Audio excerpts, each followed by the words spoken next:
টমেটোর দাম এখন সস্তা, তাই বেশি করে কিনে আমরা কি করছি, সারা বছর ব্যবহার করব বলে এইভাবে পাতলা পাতলা কেটে রোদে শুকিয়ে নিচ্ছি। এখন 10 টাকা 15 টাকা কিলো, পারলে আপনারাও করতে পারেন। শুকিয়ে গেলে দেখাচ্ছি কেমন হয়। টমেটো যে শুকিয়েছিলাম একদম শুকিয়ে কাঠ হয়ে গেছে, তো এবার এটাকে আমরা গ্রাইন্ড করে নিচ্ছি। গ্রাইন্ড আমাদের হয়ে গেছে, তো এবার এটাকে ছেঁকে নেবো ছানলির সাহায্যে। ঢেলে দিচ্ছি,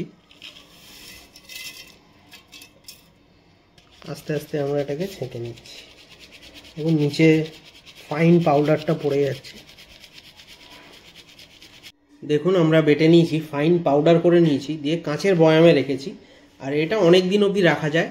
ইউজ করার আগে জাস্ট গরম জলে এটা ভিজিয়ে নিতে হবে আপনার মাত্রা অনুযায়ী, তাহলেই টমেটো পেস্ট তৈরি হয়ে যাবে। আর সব থেকে বড় যেটা টিপস মনে রাখতে হবে সেটা হচ্ছে এটাকে মাঝে মাঝে রোদে দেবেন, তাহলে দেখবেন অনেক দিন অবধি এটা ফ্রেশ থাকবে।